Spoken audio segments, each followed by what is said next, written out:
The following program may contain coarse language, violence, nudity, mature subject matter, or scenes which may not be suitable for all viewers. Viewer discretion is advised. All Hit Radio.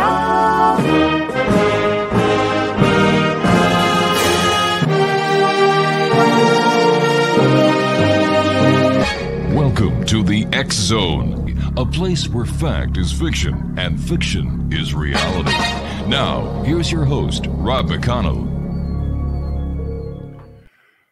And welcome back, everyone. This is the X Zone. I am Rob McConnell, and we had technical difficulties with our last guest. Her feed was very unstable, so we had to cancel that interview. Went to the top of the hour, and we're back. We're coming to you from our broadcast center and studios in St. Catharines, Ontario, Canada. And we're coming to you around the world on the Talkstar Radio Network, Mutual Broadcast Network, and Channel 54 on the X Zone TV channel on Simul TV.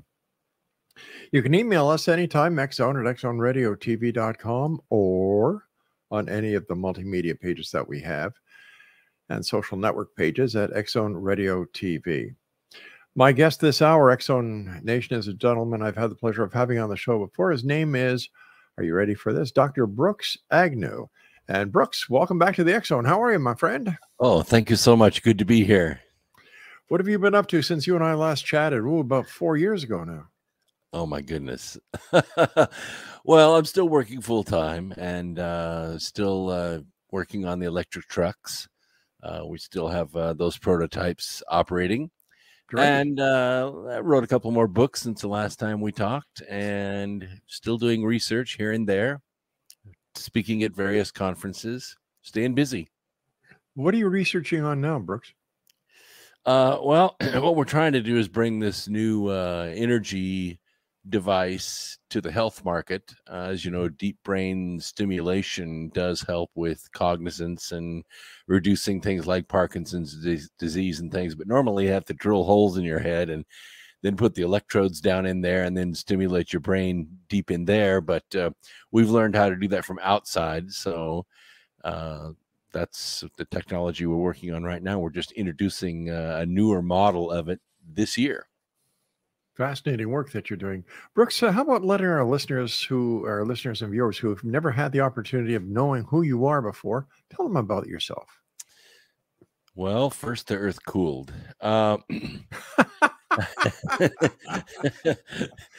like that line. I grew up in California, Pasadena, hung around JPL, Caltech, went in the Air Force in 73, got a degree in electronics engineering, got out, went to college for seems like a couple decades, got out with a nuclear chemistry degree, which I found not too useful unless I wanted to make fuel for nuclear power plants, which I didn't. So I went into industry, and since that time, I've used my mathematical skills to help high-speed manufacturing reduce waste and eliminate variation, and in the process saved or generated about 10,000 jobs in the U.S. So I'm pretty happy with the career. Congratulations. What do you see as the top echelon leadership behind the global events that we're all seeing and experiencing these days? Well, that's a great question. I think it is an organization I call the Global Syndicate. I think it's the best name for it. People call it the Cabal or the Illuminati, or they have various ancient names they assign to it. But I think it's actually a global syndicate, and it's made up of 4 divisions. It has a military division, a political division, a financial division, and then it has what I call the global media empire, which we know as the 9 media giants, and then 3 tech puppets, I call them. And that basically makes up all the news that most people see. Of course, there's the alternative news like you and me and other programs like ours, where we try to get the real story to people and keep people awake as much as we can.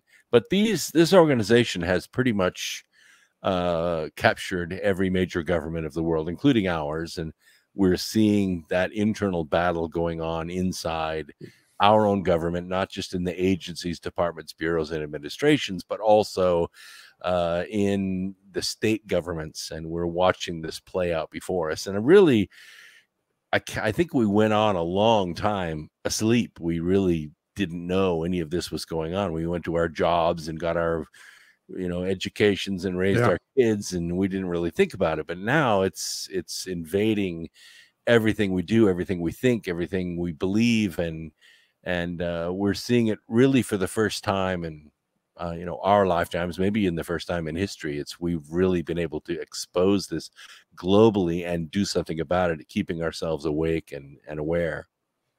Brooks, coming up in a few months, you're going to have your midterm elections. How do you see that happening?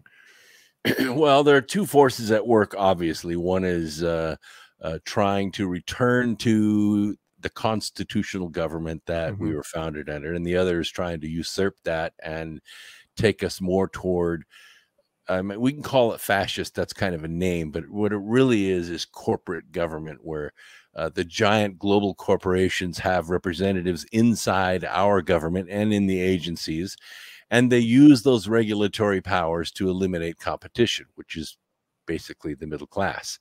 It's always been that way, and from time to time it crashes, and I think we're pretty close to that now. So these forces are going to be battling it out in about 40 days in our election. And, as I said, this is just a political arm of the global syndicate. It doesn't have a whole lot of power, but it does have the ability to correct the course if we put the right people in place.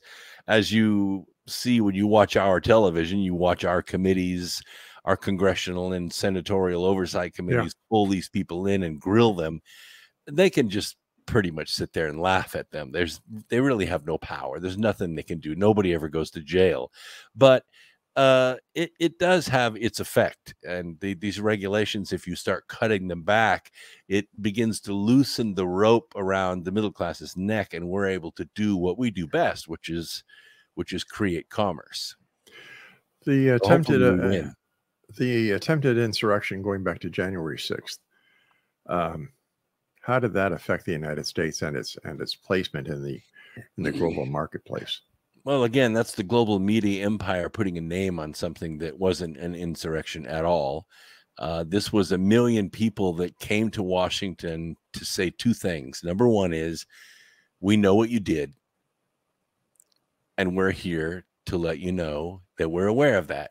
And the second was to back up our constitutional government so that the states themselves could say, we've had a lot of problems in our state election. We'd like to wait until we sift this out before we put our electors up into the college. And then, of course, they just threw open the doors and disrupted the meeting. And really, it wasn't violent at all, not from what I could see. I was there.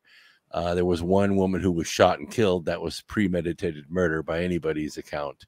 But the global media empire has since couched this or turned this into something like an insurrection. It most certainly wasn't. There was much, much more violent and much more insurrection after President Trump was elected, with a series of demonstrations in Washington that just threw trash everywhere and broke windows and burned cars and threatened to blow buildings up. There was none of that on January 6th. None of that. There wasn't any trash on the ground. Do you think that the election was fixed?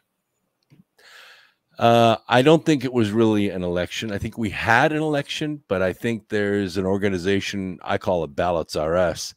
It was very clear that there was a massive ballot counterfeiting operation going on, and that artificial intelligence was used in 14 states. 6 of them turned out to be key. They were able to warehouse ballots ahead of time, all pre-voted, stop the vote in the middle of the night, make a phone call, get a delivery of those ballots, put them into the system. And this was all filmed. It was all photographed. Everybody saw it. But it's sort of like if you have a marathon race, 26 miles, everybody takes off and runs. And then right at the last mile, a shuttle bus shows up and an old feeble man steps out of the bus, grabs the trophy and says, "I won." And the media just comes in around him and dares anybody to argue with the results. Where did the media go wrong, and how long ago? Well, I think the media went wrong in the early 90s when the major mergers started to happen. Yeah. At one time, we had about 55 major media companies in the world, and they were all competing for market share because their advertisers wanted it. Yeah. And then President Clinton got elected in 92, and a series of mergers began to take place. And we went from 55 to 20 to 9. And so now you basically have 9 white guys that run every single minute of syndicated TV, whether it's cable or broadcast in the United States, basically in the world. And doing that, they're able to control the narrative. And it doesn't matter what program you watch, what channel you turn to. And I mean, you've seen the collages that they have put together of exactly the same phrases being used by the news actors, and on every single station, on every single program. And you begin to see the collusion that one single mind is creating this narrative, and then it's disseminated through these 9 media heads. Unbelievable. It is unbelievable because, you know, Jefferson once said that the really key to keeping a free nation is the press. Yeah. Because the press is the people, we're the people that hold the elected officials' feet to the fire. We're the ones that keep them honest. But when the press falls into this corporate groove where they say, we say what the people will think and what the people will believe, and we put beautiful faces that don't blink when they read the teleprompter, and we watch them and we believe in them and we have faith in them, whether it's Dan Rather or whether it's, you know, Kelly or whoever it is that we watch that's our favorite, it's all the same message. Stand by. We've got to take our first break. Speaking about messages, Brooke AGNEW is our special guest, and we'll be back on the other side of this break as we continue right here in the X Zone from our broadcast center and studios in St. Catharines, Ontario, Canada. Don't go away.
Brooks Agnew was our guest. His website is brooksagnew.com.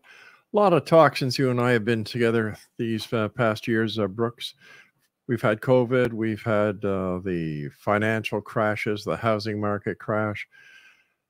And yet there's one major element of the news that isn't, in my opinion, getting the right attention, and that's climate change.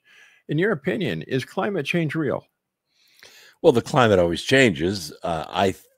I'm a mathematician, not a meteorologist, but I can tell you as we go through the statistics and we go back to whenever we've been keeping temperatures and measuring those kinds of things, The Earth temperature undulates; it goes up and down. But since 98, and especially since 2008, the Earth has actually been cooling.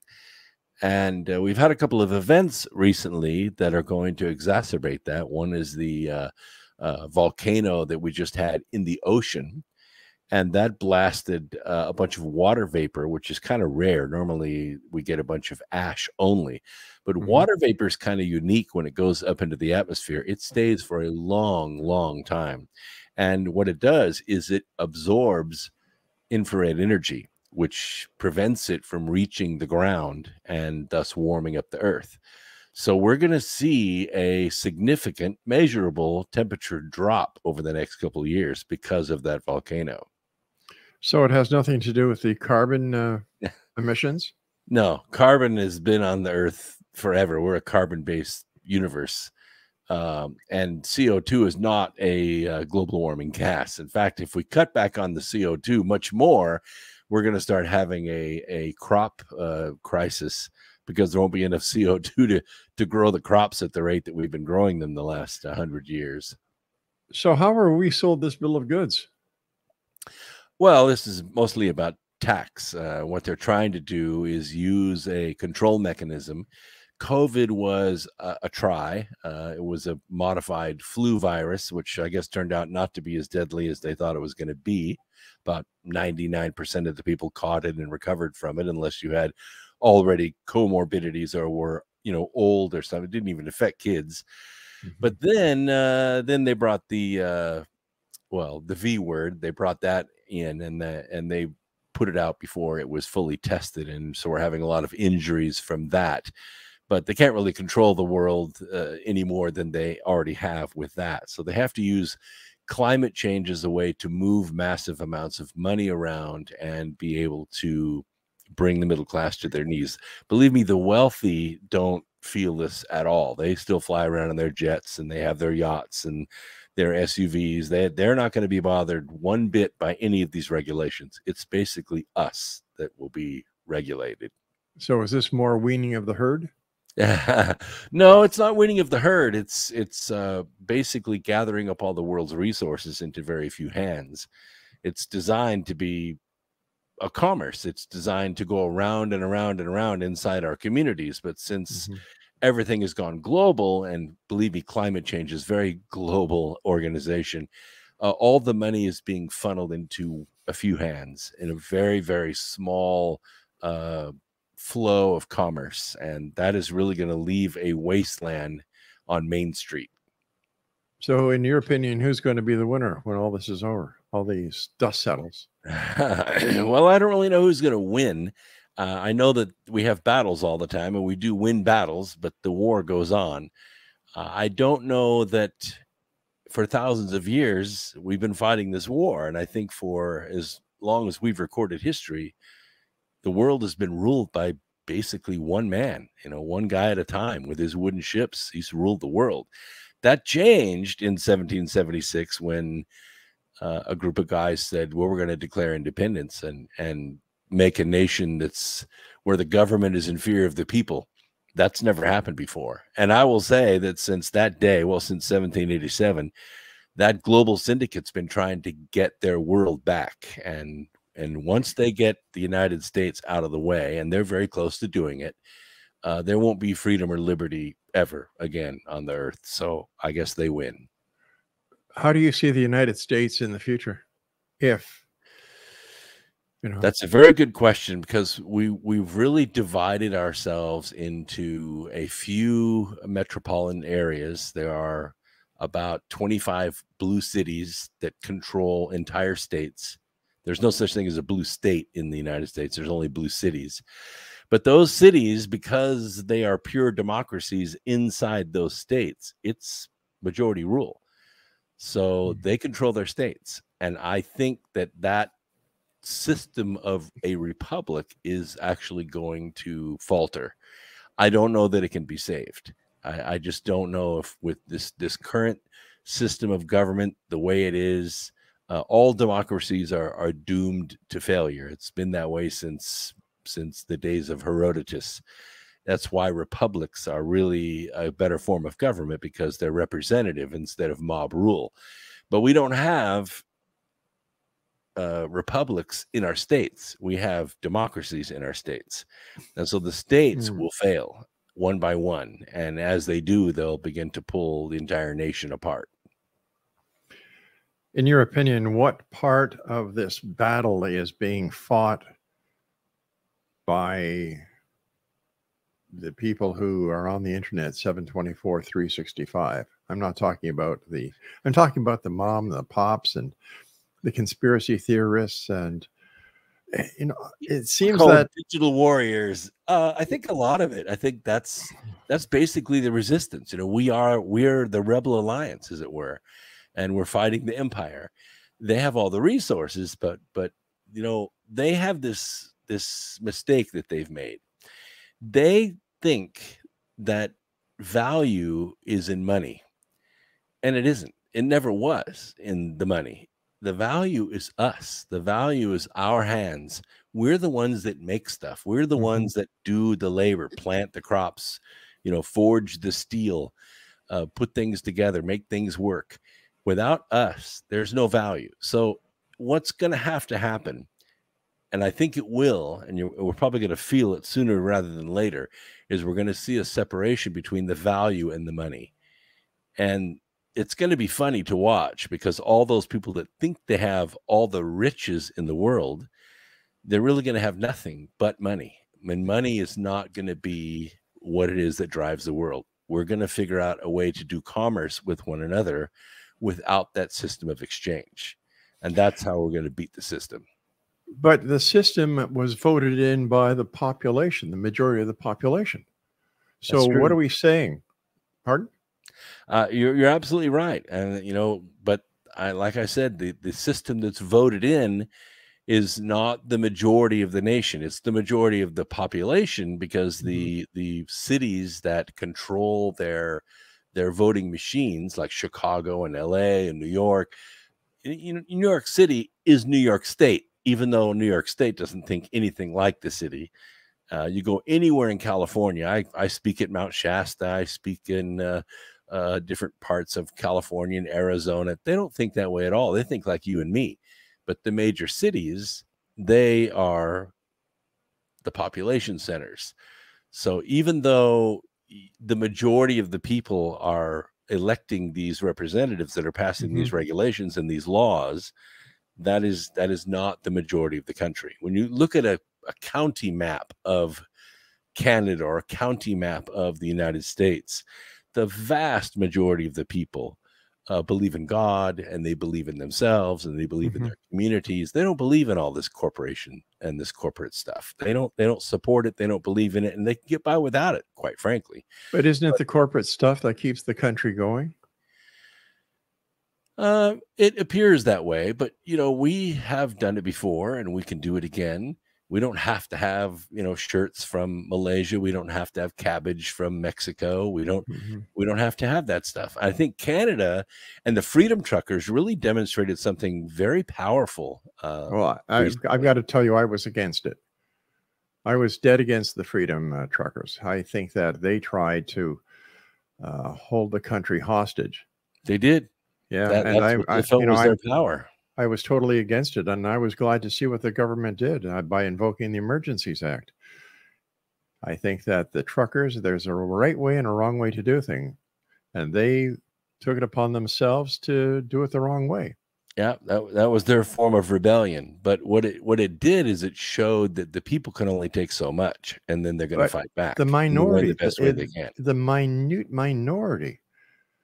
The rest of the Canadians were so ticked off at them that we were all applauding whenever there were arrests made, whenever trucks were seized. There's a right way and a wrong way to do it. They did it the wrong way. Well, we try the right way as much as we can. We're a cheek-turning people. We feign violence, and we play the game as well as anybody else. But when it gets to the point where 75% of our income is being confiscated, we don't have the freedom to move. We don't have the freedom to marry. We don't have the freedom to own property. Then we fight back. What do you mean you don't have the freedom to own property? Well, this is what's happening in our country anyway. Property is out of reach, and they've made the ability to buy a property out of reach of the average person. So now the interest rates are up over 7%, and people just can't afford to buy a home now. But if people can't afford to buy a home, isn't that the responsibility of the person, not the government? Like, you know, if you're not making enough money if you're making enough money to buy a $50,000 home and you're trying to buy a $200,000, $300,000 home, well, the trick is to find the $50,000 home. There isn't one in the U.S., that's for sure. You know, once again, I look at it and I say, okay, fine. If you want to buy a home, you can't afford one right now, find another job, work again, do something in order to earn the revenue that'll give you the ability to buy. So why is it, why is it always? Because those things are supposed to be driven by market forces. They're supposed to be free enterprise. They're not supposed to be manipulated from the top down to prevent the middle class from progressing, from holding people down. That's what the people see. They see an oppressive government that is basically blocking the bounty of a nation or the bounty of the world from the average person. And the average is it possible that it's the lower class people who are actually doing the damage because the government is trying to do something for the rest of the country? Well, that is a possibility. I do see, for instance, we just had a Walmart that was a mass looting event where over 100 youth just came in and just ransacked the whole store. I don't think that people are entitled to just go in and take what they want. Of course not. Get a job, work, earn the money, and then go buy the thing that you want. And I think we have also driven ourselves into debt that we can't repay. Students, I think the average car loan right now is $700 a month. Who can afford $700 a month for wheels plus insurance? Just buy a used car. Stop buying new cars. And when you do, the price will come down. You know, once again, it's the ego of the person who wants to buy the expensive car, the person who wants to buy all these little gadgets, these toys. They want to live better than the Joneses are living, and they put themselves in debt, and then they cry, well, you know, what the hell? I can't do it anymore. You know, they've created their own dilemma, and they expect society to bail them out. Well, sometimes the dilemma is created. For instance, universities. When I went to college, you know, education was expensive, but it was affordable. When I graduated after, 12 years, I had $38,000 student loan. Obviously, I got a lot of scholarships, but I also worked while I was in school, and I paid off my student loan just like everybody else does. But I talked to people that are graduating now, and they're graduating with student loans of $200,000. You could pay $1,000 a month for a long time and not pay a $200,000 student loan off. That's a lot of money. And it's because the universities have raised their tuition prices because the federal government has basically created endless loans to be able to pay those prices. If they would not have manipulated that debt structure, the universities would have kept their tuitions reasonable and people could afford to go to college. Once again, we have to look at the other side of the coin. How much does it cost to operate a college? How much does it cost to pay these professors and these people? You don't see any universities going broke. No, they all have huge multi-billion-dollar endowments. So I must say something for the necessity of these universities and colleges. If people have enough faith to put these endowments forward. Once again, if you can't afford it, don't go. I totally agree with you. Yeah. I go to welding school, go to carpentry school, get a trade. Believe me, you'll graduate quicker and you'll make more money over a lifetime. That's right. A millwright right now is averaging $65 an hour here in Canada. That's exactly right. Yeah. That's exactly right. And a millwright's good money, and you'll never be out of a job. Exactly. There's always stuff to do. Hey, Brooke, you and I have to take our second break, I should say. Exo Nation, Brooks Agnew is our guest. BrooksAgnew.com. We'll both be back after this break. Don't go away.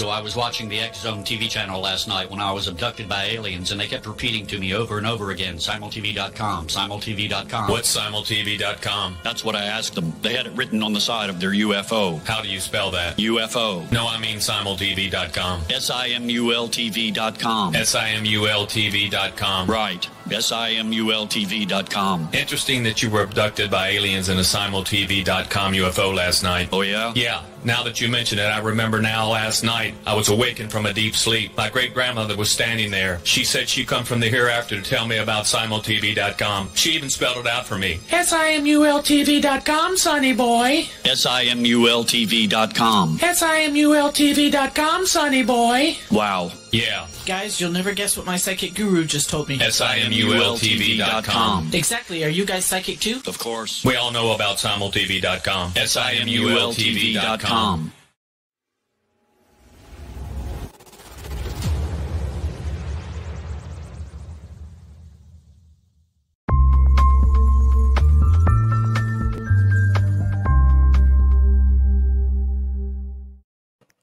Brooks Agnew is our guest of this hour, brooksagnew.com. Brooks, since you and I have last talked, I don't think they were planning moon missions back then.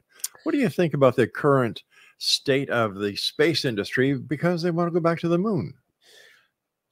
I have a lot of feelings about this. When I was young, I wanted to be an asteroid miner because I think space is fascinating and there's plenty of resources out there. I'm sorry that we haven't been to the moon since '72, if we did go then.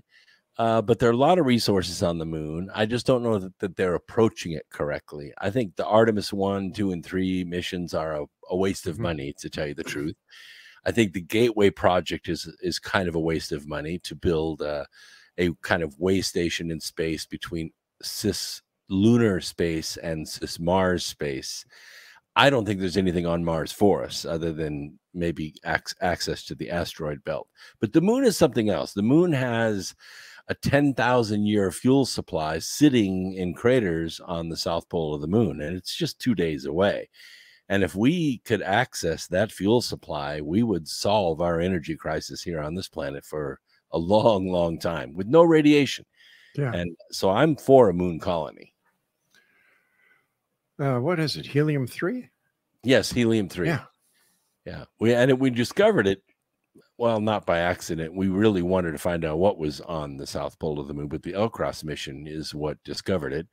And I'm sorry that it's taken this long to build a mission to go there and try to harvest it. But I think we have two programs, too. We have SpaceX, which is, I think, approaching it from one way, and then we have NASA, which is, again, just another government administration that spends a tremendous amount of money.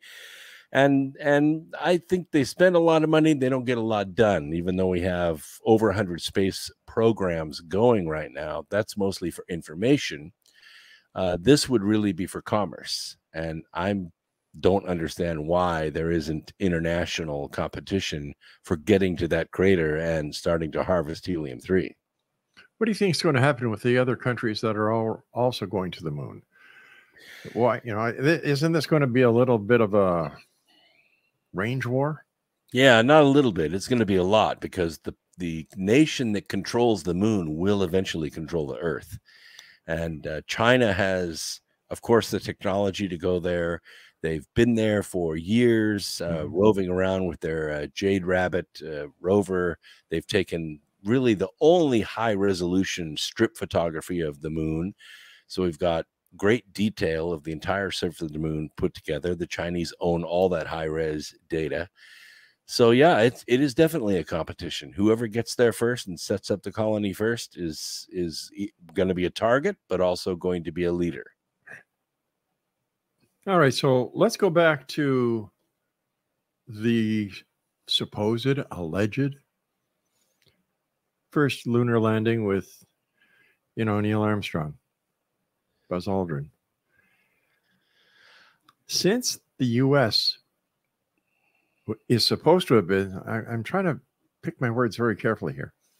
If the U.S. did, in fact, land on the moon, does that not make the moon U.S. property?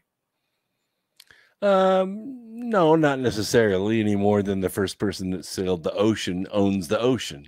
I think it's just another property. It's just another rock. So I don't think there's actually ownership of real estate on the moon. So no, I would disagree with that. I think if they actually made it there, and I think there's a lot of debate about whether they made it there or not. I think even all the moon rocks have been lost. So I'm not really sure what's going on there, but I have lots of friends that worked in and around NASA. Obviously, I grew up around JPL. I'm fascinated by the space program. I'm a consultant for a couple of companies that supply companies that build things to go into space. So I understand the industry very well. Where we have our doubts is that now we're struggling with the technology to get, say, Orion to go around the moon a few times and come back and splash down in the water. We're sending mannequins this time. But in 69, we sent men. And that, I think, is probably why we probably made it to the moon, because it's easy to make an aluminum can to hold enough air to keep guys alive for a few days. But it would have been impossible in those days to land something remote on the moon. The gravity is way too not the same all the way around the moon, because it's the gravitational field of the moon is very lumpy. But we put pilots in those things and they could fly. And that's why I think we actually did land on the moon, because those guys were immensely talented and well-tested test pilots, and they could man that ship and land it on the moon and take it off. So I can understand going to the moon, but I'm still puzzled about why the attention on Mars. Yeah, me too, because I don't think Mars offers us anything. If we build a colony on Mars, it's only going to be to harvest the asteroid belt, because it's kind of local to Mars, like the moon is local to us here. I don't think there's anything. The way our propulsion system is right now, taking 7 months to get to Mars, it isn't practical. I'm just going to say that right now. We take 100 people to Mars, 50 of them are going to die within a year. It'll be a disaster. And if anybody, God forbid, gets pregnant on Mars, that baby's a Martian. It's never coming back to Earth. It will never make it. It will never live here. It will have to be raised and live on Mars only. It will never come back to Earth. You know, with the amount of money that NASA and other government agencies are spending on what I consider to be useless projects, if they were to put that money back into the people that they're supposed to be taking care of, it'd be a whole lot different world. You know, for example, the homeless situation. Unbelievable. No matter whether you're in the United States or up here in Canada, homeless all over the place. Yeah. Now, living in tents, living on the streets, living in subways, living in abandoned buildings. Well, why waste money going to Mars? You know, there's only so much you can do, but that's a problem that's multidimensional. I myself, one time I owned a quarter of a city block in the city that I lived in. But all my debt, all my buildings that I owned and vacant lots that I owned that I was developing were financed through a small bank that had only 8 branches. And when the savings and loan crisis hit and all the savings and loans went broke, I lost my city block. It went broke. They asked for all the loans to be paid off. Obviously, I couldn't do that. Didn't have the revenue stream to do that. I was relying on them to be financially stable enough for me to make the payments with my rents that I was collecting. So I went from being worth, this was 92. I went from being worth about $1.5 million to being worth nothing overnight. Oh my God. And I had 4 small kids at home. So we ended up buying a tent and moving into a KOA for that summer. I built 3 homes for a large national company that was building homes in Tennessee. And I made enough money off those 3 homes that by the time it started to get cool in October, we were able to get into an apartment. So I was homeless for a while, but I worked my way back off the street. And I've taken supplies, blankets, food, Tupperware, and things like that to tent cities here in North Carolina and South Carolina. And I've talked to those people. Some of them are quite smart and quite accomplished, They just hit a rough bump in the road, don't have enough money to get into an apartment, don't have a permanent address for a while, and it turns into a spiral you just can't get out of. So there needs to be a resource for those people that have hit that bump, down on their luck, need a way to get back into the workforce and start being productive again and getting a roof over their heads. There's another part of that community that chooses to be homeless. They just don't want to be part of the system. Yeah. They don't want identifications. They don't want driver's licenses. They don't want to own anything. Right.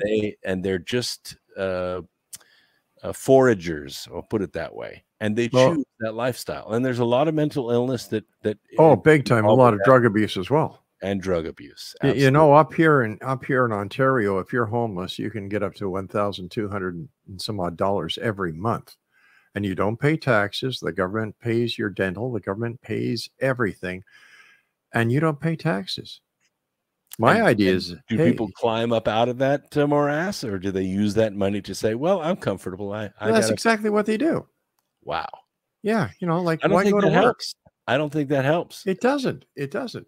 You know, there's plenty of jobs here in Niagara in the you know, we've got vineyards, we've got orchards, we've got everything. And you see signs all over the place, help wanted, signing bonuses. And yet these people would rather live in a tent, not pay taxes. It's in one part of the town, when the homeless get fed by the good people, it's like a feeding at a zoo. Yeah. Plus and then you've got the unscrupulous landlords who charge some homeless people $50 a month to let them use their mailing address so they can get more money. Like, I don't know. I don't know the solution to it. Yeah. I've seen several proposed. Yeah. But mathematically, I just don't see how they could work. It has to come from the person themselves. They have to say, you know, I'm tired of sleeping on the sidewalk and shivering myself to sleep each night. I'm gonna use my talent and go get a job. And 5 years later, I'll look back at this like a bad dream. You know, Brooke, I'll tell you something. I agree with social projects, social assistance as a hand up. Help people who really who've had bad breaks and they know it and they want to get themselves better again. But to see a lot of these people here where they just laugh at you because you're working, you're paying taxes. Yeah, they game the system. Yeah, they game the system, and know where all the handouts are and all the windows are, and they work them. Sure do. You know, my mother used to tell me, you know, if you put half the effort into mowing the lawn that you put into getting out of mowing the lawn, you have it done. You and I have to take our final break. Please stand by. Exo Nation, Brooks Agnew is our guest, and his website is brooksagnew.com. I'm Rob McConnell. We'll be back.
Hey, Brooks, first of all, I want to thank you so much for joining us. Always a great pleasure talking to you, my friend. And Always a pleasure congratulations on your great program. Thanks, buddy.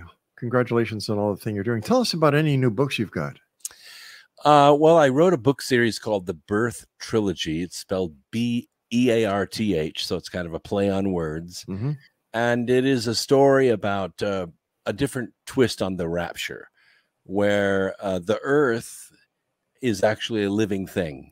And technically speaking, it is, because it respirates, it spontaneously brings forth life, it resists toxins, those kinds of things. And the ancients believed that the earth had a kind of consciousness about it, and that the race of man on it also had a consciousness, and we lived in a symbiotic relationship with the planet. And when the more part of mankind became wicked, earth would have this like allergic reaction. So there'd be like a hurricane or earthquake or a volcano or something, and it would spank the race of mankind back down to a few tribes, and they would start over again. I love it. Well, now we've got 8 billion people alive on the earth, and about half are wicked and about half are good, and earth can't decide whether to destroy us or release its bounty to us. So it decides to split into its paradisaical origin of a higher earth, a spirit earth that was created in the book of Genesis, and the physical earth, or the temporal earth, which is the rock and metal one that's in orbit around our sun. So as the planets begin coming apart, the race of man begins to divide as well. They resonate with different planets. And this division becomes the unsolvable problem that you have to have in a series like this. And it has turned into a marvelous story. Millions of people have heard it and they're excited about it. And so we're trying to bring it to TV. So we're now courting the networks. We've written a lot of scripts. We've won some script contests with it. So we've got some Wheat Straw. That's kind of the award thing that goes with writing scripts. Right. And we're going to try to get it on TV. And then the last book, of course, we covered a couple of times ago on your program, which was Charm of Favor. I'm writing a sequel to that, which really? It is turning into, it was going to be a pretty simple project, because Charm of Favor is a story of a war that breaks out inside the Pentagon. And it spreads throughout the government. So we have kind of a deep state against the people's state, as it were. We're kind of seeing it play out right now. Exactly. The sequel to it uses the same characters, but the scope of the war leaves the Pentagon and the U.S. and spreads throughout the world. So now the weapons and the cost of failure is insurmountable. And so it may turn into 2 books. I'm 13 chapters into it, and it could just go so many different directions. But what I try to do with these books is make sure that the technology is spot on and all the events are real. They're actually happening around us. I just changed the names. But as soon as you start reading the books, you begin to resonate immediately with it, going, hey, this is actually happening. And so it begins to, you get more and more excited about it. And I have a lot of inside information, things that are going on in Ukraine, things that are going on in China. I have business partners in Kazakhstan and Ukraine and in China, Wuhan. And so I get information that feeds the technology of the book, which makes it much more real. Brooks, I've got about a minute and a half left. Let our listeners know more about you, where they can find you, wherever you are these days, and where they can buy your books. The easiest way to find me is just brooksagnew.com. Everything links through there. I do have a podcast every Wednesday and Sunday nights at 8 p.m. Eastern time. And the books are available all on Amazon, Barnes & Noble, and I don't sell in bookstores because I can't afford the book insurance on all the books now.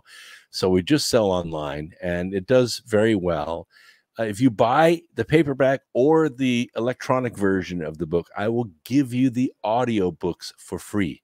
So if you're not a great reader, don't worry about it. I read them for you. Brooks, I want to thank you so much for joining us. Always a great pleasure talking to you. Continued success, and I look forward to the next time we get together, buddy. Absolutely. Take care, Brooks. Exonation, Brooks Agnew has been our guest this hour, www.brooksagnew.com. Wow, time flies when you're having fun. When I come back at the top of the hour, Gloria Prema is going to be talking how science is working to prove spirituality. Now, there's a concept, a novel concept. We'll be back at the top of the hour. Don't go away.